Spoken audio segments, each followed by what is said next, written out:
Welcome to the Growth Catalyst Show, where we believe that growth could come in many forms: professional, personal, company, sales, you name it.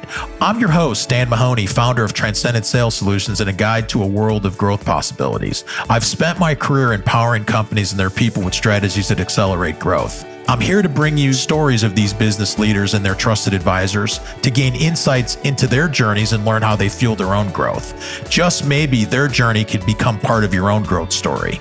Are you ready? Let's grow.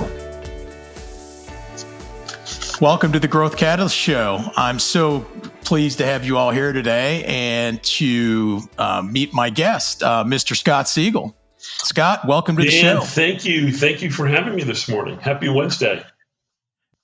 Yeah, thank you. Let me tell everybody a little bit about Mr. Scott Siegel. Scott Siegel is a dynamic consumer product leader with experience stretching from Fortune 500 companies to emerging brands. His career began as a route salesman at Frito-Lay, evolving over 30 years through various sales, marketing, and corporate strategy roles. Today, Scott is helped shaping the future of rising brands by crafting winning sales strategies and building robust sales teams. Beyond his professional career, Scott is committed as a community leader, serving on the education committee for the American Foundation of Suicide Prevention and as an acting mentor for SKU. As a former college soccer goalie, an avid reader, and a dedicated Yankee and Patriots fan, Scott loves spending quality time with his wife and their 4 growth children. Scott, welcome to the Growth Catalyst Show. Thank you, Dan. Thank you for the very kind introduction. You know, we could have a whole show talking about how a kid from Long Island had a Yankees hat and a Patriots cap. There's definitely some stories about that, and we'll definitely have to get into that. There is. We could do that at the end, Dan, but there is a reason why. Tell us now. So I grew up in Long Island, grew up in a great town called Massapequa. So I am a diehard Yankee fan. So when we moved back to Boston in 2004, my youngest Sabrina was 5 years old. And I think she was in kindergarten. And she came home one day and she said, "Dad, I have a problem. All my friends are Red Sox fans." I said, "Sabrina, that's not a problem. This is a New York Yankee household. You know the facts. We love Derek Jeter. How many numbers are retired? How many championships?" So I said to her, right, trying to be a good dad, "You can root for any other team." So she said, "How about the Patriots?" And I said, "That's fine." So that's how I became both a Yankee and a Patriots fan. It's incredible because you're actually the only person in my life that I've ever met that actually follows both of those teams. So yeah. So, well, let's get into some of your professional career. You know, you and I have so much, we've become friends over the years. We have so much in common in what we've done and where we started. And I look back at starting as Frito-Lay. When you were starting as a route salesman in 1985, I was actually in my last year of high school and I got a job at Frito-Lay doing route sales for vacation routes. So tell a little bit about your experience and just, tell me where you started and, along the journey. So, I will tell you, being a route salesman for Frito-Lay was probably the best job I ever had. Because what you learn are the fundamentals. You learn how to build relationships. You learn about product assortment. And you learn to shower and shave at night. So I had to I literally get up at 3 o'clock in the morning to start my route. And I was going to school at night to get my MBA. And believe it or not, I had hair back then. And if you ever try to shave at 3 o'clock in the morning, it doesn't go well. So I come home from school, I would shower and shave. And then when I got up in the morning, I put my head into the kitchen sink, right? Comb it, and off I went. But I learned so much. And I learned so much that benefits me today. Then I spent 5 years in operations because, I wanted to get into sales, but I wasn't really sure. They didn't have any roles. So I worked in operations, eventually got into sales, led a large sales team, moved to Plano, Texas, worked in a senior marketing role, and then ran a couple of the large national sales teams. Then joined Welch's, right? Moved back to Boston where I became a Patriots fan. did the same thing. So I've been very lucky in my career because when you work for a big company like Frito-Lay and PepsiCo, the training you get is priceless. And I often joke, I think I was voluntold to go to half those training, but it helps me so much today, and I'm able to help my clients even more because of those experiences. The route sales journey for me was foundational in the fact that it really taught me how to multitask and Hmm. time management skills. Yes, because what you know this, what you learned is every store was different, every city was different.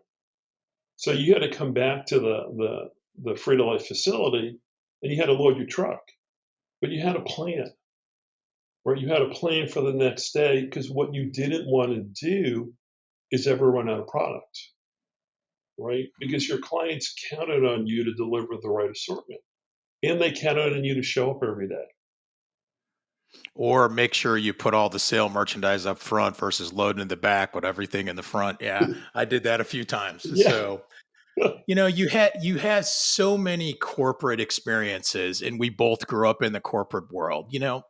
Tell me a little bit about the corporate growth that you experienced, and how you were part of that with some of those companies. So what I learned at Frito-Lay, and I often joke about it, when I went into corporate, I thought I knew everything because I worked in the field for 12 years. But what I didn't realize is it was a whole different culture and environment. And really, what it helped me think about, was how to be more strategic. You had to plan in advance. I've learned how to write PowerPoint decks. I can write great decks, right? You learn how to do that. You learn how to present, but you also learn that you're trying to manage the whole country, and it's a very different experience. It really is. I was looking at last night, looking at some of your experiences, and I saw in 2010. I'd love to learn more. You went to work for this small little company Yeah, called Green Mountain Coffee, which is yeah, Keurig. yeah. So tell me about that experience. And that, if I remember, that's when the K cup was starting out, and that's when that industry really took off and changed the coffee industry. It was. So I got it, for me, because my experience then was retail. So I worked on what they called away from home. So you're working through distributors to try to sell.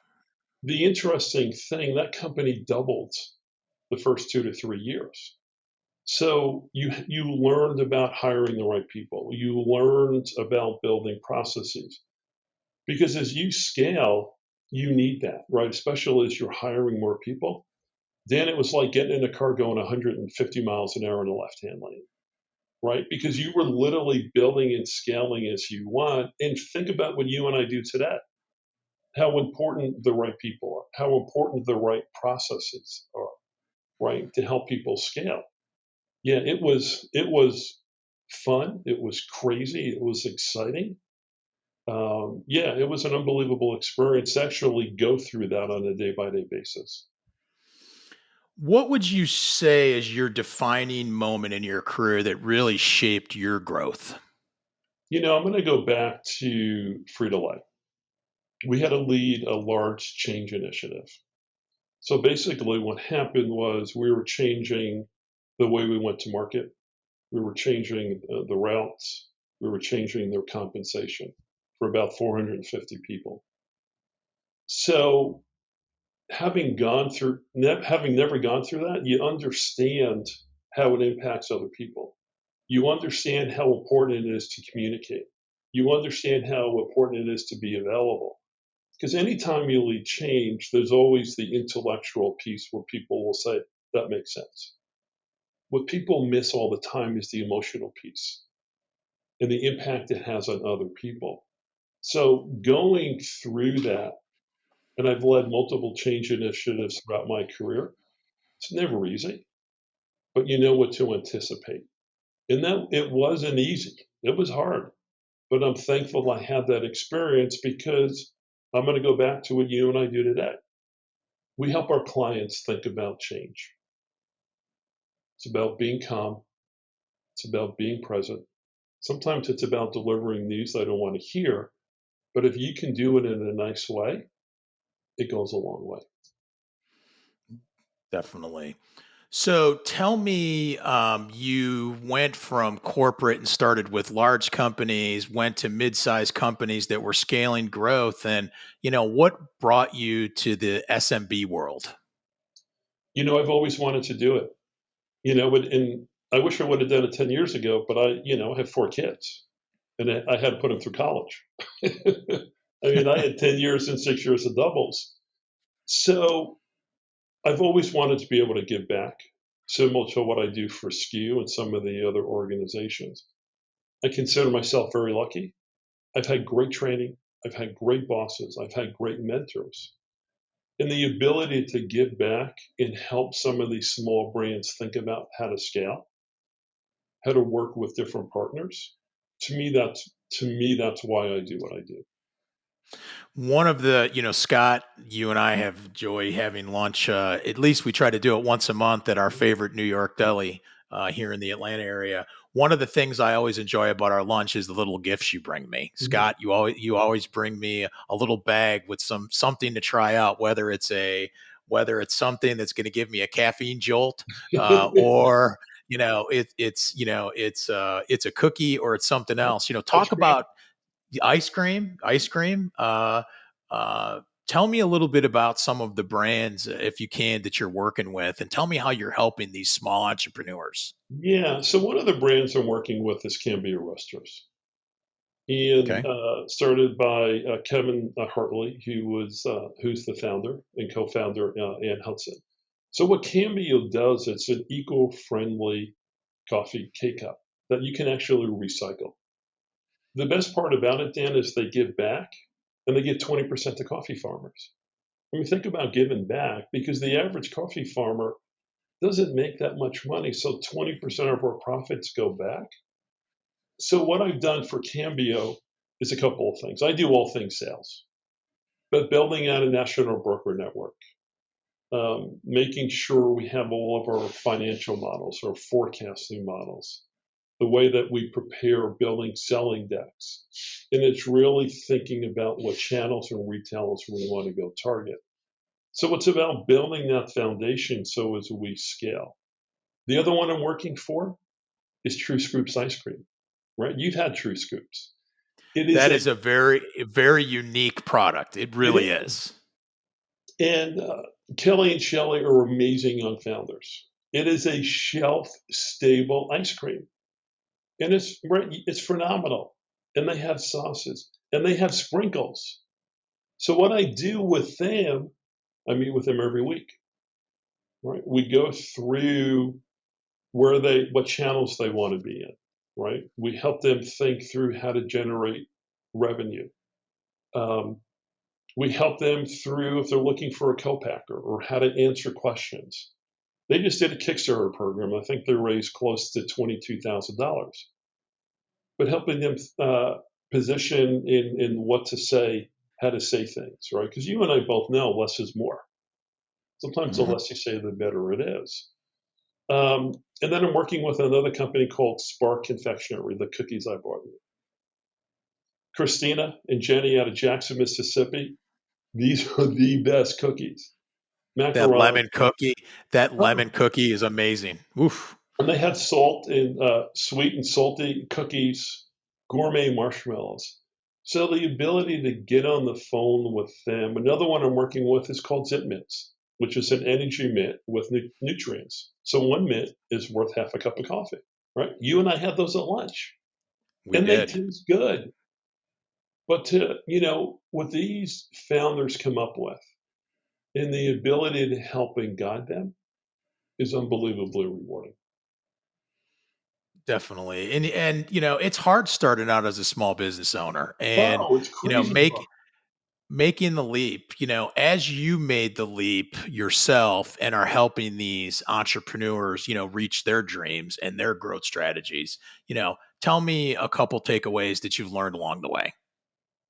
What I've learned is that you've got to always be prepared every time you get on the phone with them.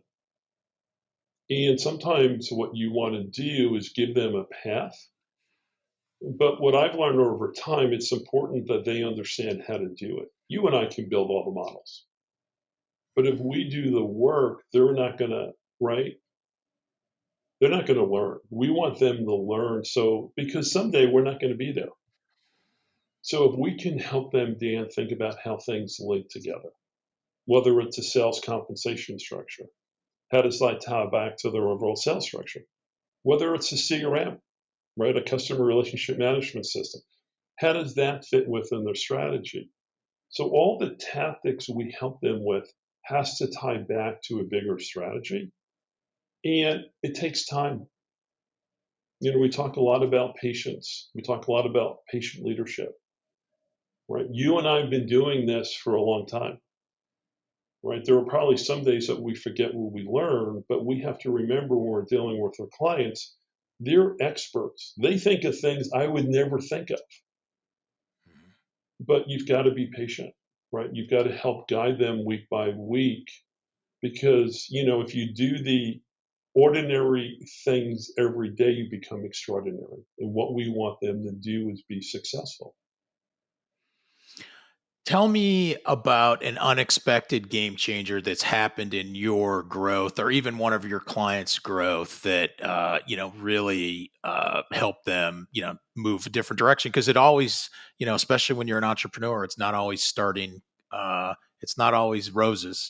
There's those tough times. Yeah. So I'll give you an example. True Scoops, right? When they first were launched and they came out in a pouch. Well, if you think about how many places you can buy cookies in a store, Dan, it's 8. How many places can you buy ice cream in a store? 1. So 8 minus 1 is 7. That's 7 incremental placements in a grocery store. That's what consumer packaged goods is all about. It's all about incrementality. So they had to go from a pouch into a pint like you would find in the frozen section. So going through that transition really quickly, they had to go find a co-packer. They had to do a redesign, right? There was a little bit low in their volume, right? Because they had to bring the new package in. So just being there and listening and providing some guidance to help them through that, right? I mean, that was a pretty big shift for them. So it's in your trails, we talked a little bit about SKU and some of the work you're doing Yes. with Oh, SKU yeah. and some of these founders. When we talk about SKU, you always light up. Mhm. Tell me a little bit about that. I know you were previously last month or the month before you were out at one of their conferences, I think in I Austin, was. wasn't it? I was in Austin. So what SKU is, it is a CPG or consumer packaged goods accelerator. And what they do is they put on a 14-week, pretty extensive training for brands to think of how to scale. So I originally started as a mentor. Now I'm a team leader. So I tell my kids I got promoted, right? But I love being a team leader, right? And they look at me like I'm nuts. But the ability, similar, that's how I met Kelly and Shelley from True Scoops and Christina from Della Riga, which is a Colombian wholesome food company, frozen food company. But just being part of that community, Dan, right? Meeting people that do what I do and the ability to help them. I mean, there's nothing better than that. Yeah, in order to have sales, and growth, you have to have operational efficiency You do. and just to go out and selling. So, talk a little bit about that journey as well, because you can't have one without the other. No, so a lot of what we talk to brands about are 4 things: focus, prioritize, execute, and say no. So a lot of times I will say to them very nicely, no, we're not going to go do that. But it is their business. But I just don't say no, I explain why. So if you think about this, if you say yes to every opportunity that comes up, you're not going to be able to execute. You won't prioritize. You won't focus. Then you run out of money. So there is the art of being uh, consistent, repetitive, and creating simplicity. And simplicity is not making it easier. It's eliminating the clutter. It's staying singularly focused on what you need to do in order to scale. It's about building that foundation. So where it comes from an operations standpoint, right? You and I see it all the time. If you don't have an accurate forecast, nothing good is going to happen. So what we do, right? You and I do for our clients, we make them block time. We make them have meetings that have an agenda. And part of the agenda is what we call the 3 Ws. Who is going to do what by when? So you build a cadence. That's the first step. The second step is a quarterly business review. And that's probably a 2-hour meeting. So you talk about where you are. And what I always ask my clients to do is think about 4 questions. What's working? What's not working? What did we learn? And how did we evolve? Because I don't like to use the word pivot, right? Because you really are evolving as an organization. The third component of that is doing an annual plan. And that's probably half day, sometimes to a day meeting. So what I do, and I know you do this for your clients too, Dan, if we're booking an annual planning session in 2023, I book the same dates in 2024, 2025, and 2026. Because you want them to know that this is coming up. What are the questions we're going to ask? What worked? What didn't work? What did we learn? And how do we evolve? If you stay within that framework, it's amazing what you can accomplish. That's really good. That's really good insight, Scott. And just again, from my experience, the hardest part is the saying no part, because they're hungry for everything, and keeping them focused is usually the hardest thing, whether they're a startup business who's just starting, or sometimes a company that's been in business for 8 to 10 years and is hit that 5 or 10 million mark. Well, but think about what you do, Dan, for your clients around providing accountability and coaching, right? What we do sometimes is we listen, right? We listen for those moments, right? Because it is hard. It is crazy hard to scale businesses. So, Scott, as we wrap up our insightful conversation today, can you share one piece of advice or a growth catalyst that you believe could transform any business or professional journey? So, what I tell all my clients is to be kind to themselves and be patient, because it's hard. And make sure you surround yourself with the right people. I tell people all the time, if you ask me the biggest mistake I've made in my career, comes to one word: it's people. Surround yourself with people, Dan, that you know that care, have your best interests at heart. They will do anything for you. But more importantly, you've got to take care of yourself as a founder. You need to be kind to yourself and patient, because it's a journey. It takes years to build something. And as you and I talk about all the time, stuff is going to happen. But it's what you do in those moments when that stuff happens determines what will happen next. So be kind and be patient. Scott, I'm so glad that you were able to take some time and join us today and give us your insights. Thank you so much, and best of luck to you on your journey and continue to help your clients do what you do. Thank you, my friend. And that's a wrap for today's episode of the Growth Catalyst Show. Remember, you can take these stories of growth and make them part of your own journey. Learn from them, draw inspiration, and let them guide your path of growth. I'm your host, Dan Mahony, and I look forward to our next journey together. If you've enjoyed the show, please subscribe and leave a review. Until next time, keep growing.